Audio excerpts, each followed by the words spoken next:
avós trabalhavam na área rural, né, com plantações de aipim, milho, feijão, fazendo farinha, né, que era a forma de sobrevivência deles. E vinham, quando conseguia juntar uma quantidade, na época do cultivo, vinham para a cidade vender, né, na feira livre, esses produtos. E meus tios, que eu morei durante um bom tempo, meu tio é pedreiro, trabalhou também em empresa, e minha tia manicure, então a gente morava, né, em casa de aluguel, e eu auxiliava nos serviços, né, domésticos, enquanto minha tia fazia unhas, e meu tio trabalhava, né, de pedreiro, ou na época que trabalhou na empresa, para manter as despesas mensais. Então, a minha família é muito curta, é muito pequena, né? Eu tenho, ao todo, a minha avó teve, ao todo, 6 filhos, né, com o meu pai, e eu só conheço a minha família paterna, não conheço a minha família materna, não convivi com minha mãe, né, na infância, então, assim, eu só conheço a história da minha família paterna. E eles sempre foram pessoas muito simples, né, bem restrita em números, né, cresceu muito pouco a família, e eu sou uma da segunda geração, né, eu sou a primeira, né, eu sou a mais velha dos primos, digamos assim.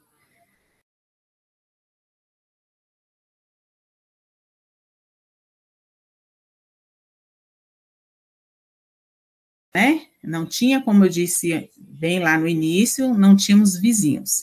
Tinha um tio fazendeiro, que era o tio da minha avó, o irmão da minha avó, que ficava um pouco distante. E como a minha bisavó, não é bisavó, né? Minha bisavó, ela morava com esse tio, né, com esse irmão da minha avó, a gente ia todos os domingos visitar a minha bisa.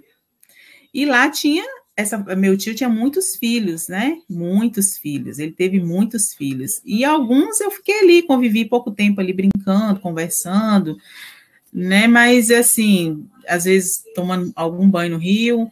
Em grupo eu não fui muito de brincar, né? Então eu lembro bem só quando eu encontrava com os primos, né?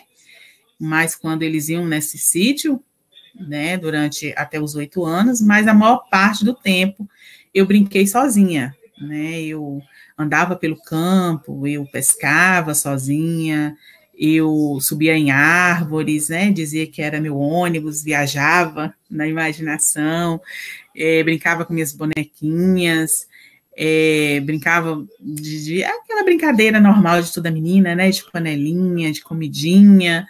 Então, as minhas brincadeiras até os 8 anos foram estas. Saindo da zona rural, vindo para a cidade para estudar, eu não tive mais tempo para brincar, né?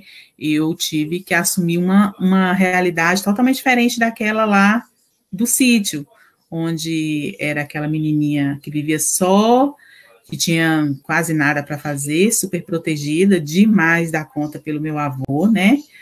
E fui viver uma outra realidade na cidade, né? Eu fui para casa dos meus tios e eles tinham um bebê de 3 meses. Meu primo tinha 3 meses e eu tive que ajudar a criar, cuidar, porque minha tia era manicure e fazia unhas de 6 da manhã, maioria das vezes, 6 da manhã até 10 horas da noite, 11 horas da noite. Então, a responsabilidade com a criança era minha, a responsabilidade com a casa era minha, né? E eu tinha que ter a minha própria responsabilidade de fazer as atividades escolares, eu tinha que ter a minha própria responsabilidade de saber o momento que eu tinha que estudar para a prova, né? Então, assim, eu deparei com uma outra realidade totalmente diferente. Então, brincava ali com o primo, cuidando do primo, e às vezes à noite, que era o único momento que eu tinha um pouquinho de descanso, às vezes eu reunia com os colegas, os vizinhos ali, né, da rua, para brincar na frente, na calçada, né, aquela antiga brincadeira, cair no poço. Quando eu estava quando minha avó vinha do sítio, que ela tinha casa na cidade, que ela vinha passar uns dias na cidade, então eu tinha uma outra turma de amigos naquela outra rua, né? E ali já era uma outra realidade, a gente brincava de queimada, chicote queimado, as brincadeiras que nós tínhamos, eu brinquei de pedrinha, de bambolê, amarelinha. Então, nesse momento, quando eu voltava para a casa da minha avó, que minha avó vinha da cidade, eu tinha mais esse tempo para ser criança, para brincar, para ficar com os amigos. Mas durante o período que eu ficava com os meus tios, eu não tinha muito esse momento criança, era mais mesmo afazeres domésticos, né? E, enfim.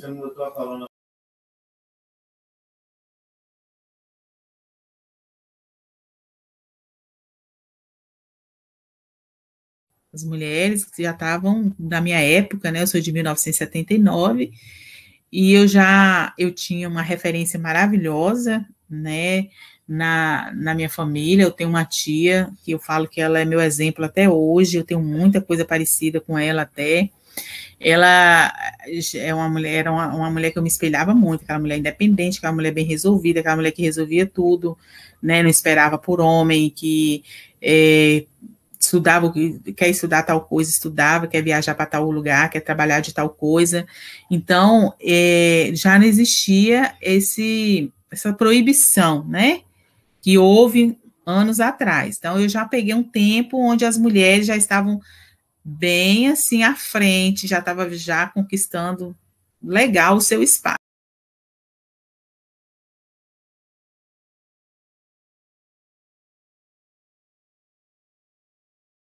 A minha própria avó era racista, né, preconceituosa. Ela era negra, não negra, muito negra, que nós somos de famílias misturadas, né? Era da minha cor, mais moreno, não sei, e o cabelo cacheadinho e tal, mas ela sempre dizia, né, que mulher preta, mulher negra tinha que casar com homens brancos.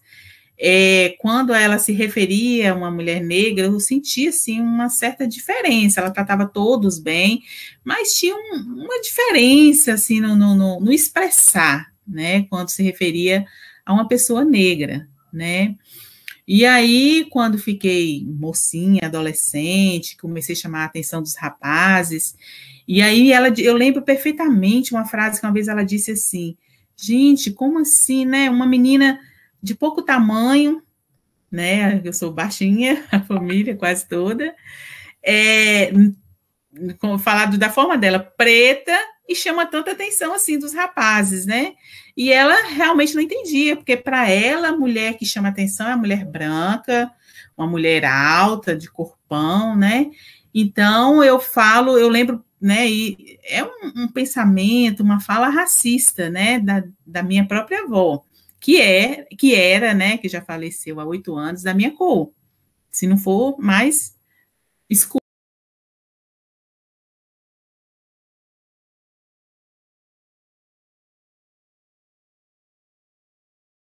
Deus me agraciou com duas bênçãos, né? Eu tenho uma filha de 25 anos, acabou de fazer 25 agora, dia 6 de julho, né? Fui mãe bem novinha, fui mãe aos 17 anos, é fruto do meu primeiro casamento, né? O nome dela é Tatiele Thalita Reis de Almeida. Ela já me deu duas preciosidades, são dois netos lindos, maravilhosos. Minha neta mais velha fez 6 anos agora, dia 23, minha neta Gabriela. E tenho também o meu neto, né? Nasceu no início, na primeira semana da pandemia, o Emanuel, hoje está com 1 ano e 4 meses, bênção pura. E tenho também Júlia Cecília Reis Viana, minha segunda bênção, né? Eu tive quase 15 anos depois, a Júlia tem 10 anos, a Júlia é fruto de um meu segundo casamento, né? E bênção.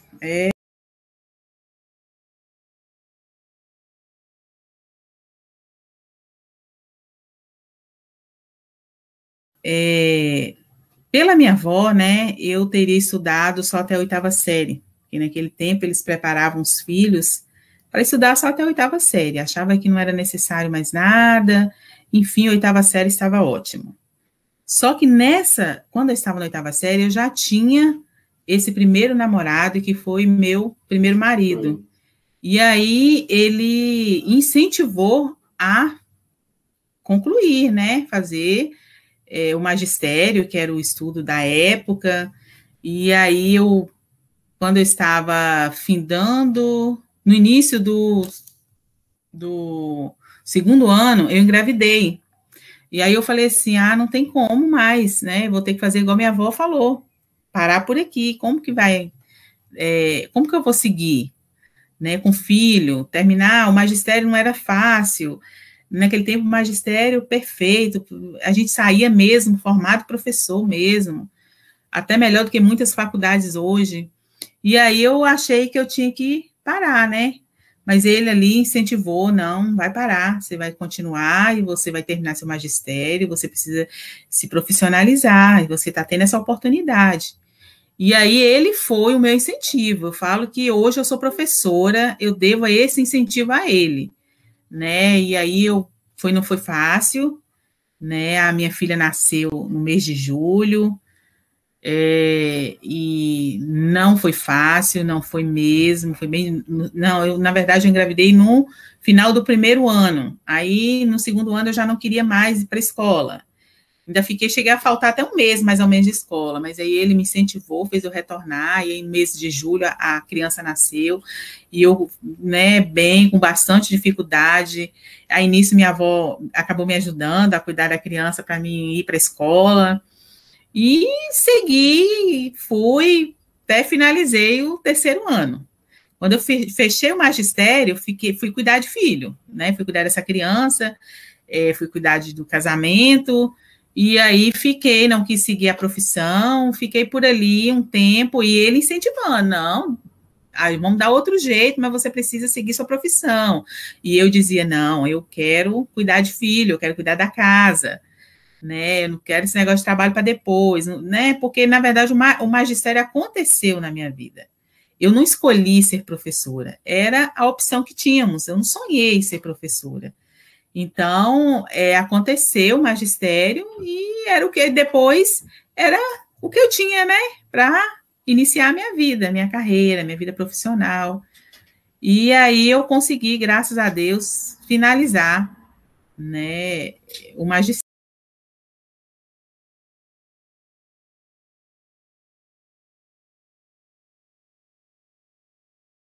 Apaixonei pela leitura, pela escrita, eu amava ler, amava escrever, né? E eu tinha caderno para cada coisa, né? Um caderninho de músicas, letra de música, um caderninho só de poesias, um caderninho só de adivinhas, enfim, eu inventava um caderno para cada coisa, né?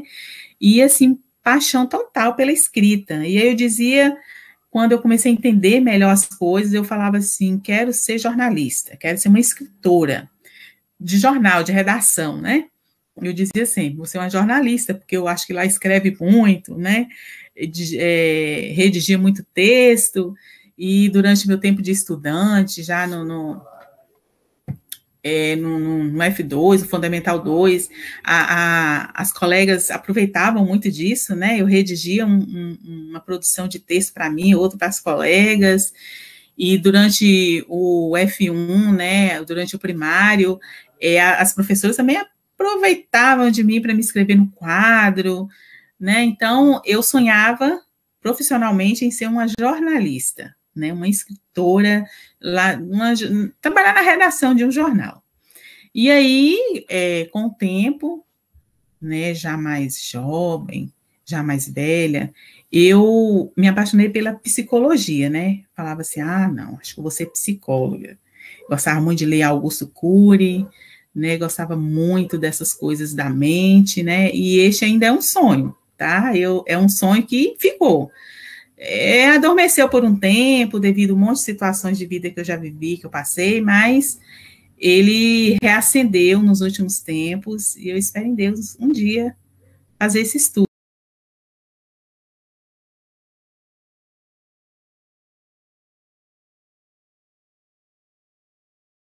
não, igual eu falei, né? Juntou um monte de sintomas, que eu acredito que foi com todo mundo, né? O medo, você não sabe que vírus é esse, de que forma ele realmente vai chegar. E aí você não mora só, não é todo mundo que pensa igual a você, e aí você fica neurótica com tudo, com visita, com as próprias pessoas que moram na sua casa. Eu vi as crianças, às vezes, mesmo diante de tudo isso, eu não pude deixar de ir no supermercado, eu não pude deixar de ir na padaria. Sentia fobia em alguns momentos, quando estava cheio, né? Mas eu não podia deixar. E em alguns momentos, quando eu via essas crianças na rua, eu me escondia muitas das vezes, porque eles sentiam tanta minha falta que eles corriam para me abraçar. Então, para que eu não corresse o risco de abraçá-los e passar o vírus para eles, ou vice-versa, eu evitava eles. E para mim era muito doloroso. E tudo isso foi somando o meu psicológico. Eu fazia atividade física, tive que parar. Eu parei por 5 meses a minha atividade física, por medo desse vírus, né? Eu me afastei demais das pessoas e passei a me aproximar demais através da tecnologia, do WhatsApp, né? Então, eu me tornei até uma escrava hoje do celular devido a essa situação, porque hoje eu sou, assim, totalmente viciada no telefone, porque antes eu ia diretamente fazer as visitas, antes eu ia diretamente falar, né, com as pessoas, visitar, e hoje não. Qual é a única forma que eu tenho, né, de cuidar dos meus amigos, de saber se eles estão bem, de fazer amizade com os pais dos meus alunos, de resolver as minhas coisas? De que forma? Através do celular, né?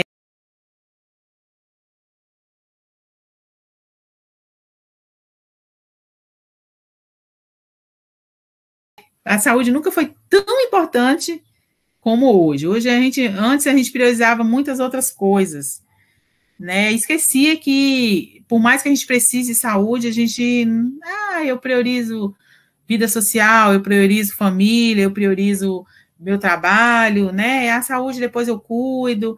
E hoje a gente prioriza a saúde, né? Porque a saúde hoje nunca teve tanto valor, né? Porque esse vírus aí, a gente não sabe bem se ele vai dar, se ele chegando, ele vai nos dar uma nova oportunidade de vida, ou se ele vai tirar completamente a nossa vida. Então, alguns têm sorte, outros não, né? Uns passam por esse vírus tranquilamente, outros ficam mal, mas conseguem reverter a situação, já outros não têm muita chance, né? Então, é uma incógnita. Então, prioridade hoje é a família, o mais importante hoje é a saúde, né? E assim, e o amor ao próximo, é algo que eu priorizo, é algo que eu acho de extrema importância. Hoje a gente está vivendo um momento muito mais complicado do que nunca, em todos os sentidos. As pessoas estão debilitadas emocionalmente, psicologicamente. Muitas pessoas com muitas dificuldades financeiras, do básico, muitas pessoas com muitas dificuldades nos relacionamentos. Essa pandemia também tem piorado muito mais os relacionamentos, no geral. Talvez por conta do afastamento, talvez por conta do psicológico não estar bem. Enfim, né? Então, eu acho de extrema importância o cuidado que nós devemos ter um com o outro, né? A forma como devemos lidar com cada um, entendendo e respeitando que cada um tem seu jeito de ser, tem o seu jeito de ver a vida, tem seu jeito único de enfrentar seus problemas, né? O que eu encaro com muita naturalidade, talvez o meu esposo não encara, a minha filha não encara, a minha colega de trabalho não encara, né? O que eu acho normal, o que a colega acha, talvez eu não ache normal. Então, a gente tem que ter muito cuidado com isso, né, na hora de abrir a boca para falar. A gente tem que ter um cuidado muito grande, observar como que está a vida, mesmo à distância. Nós temos como observar como está o dia a dia de alguém, o psicológico, o emocional de alguém.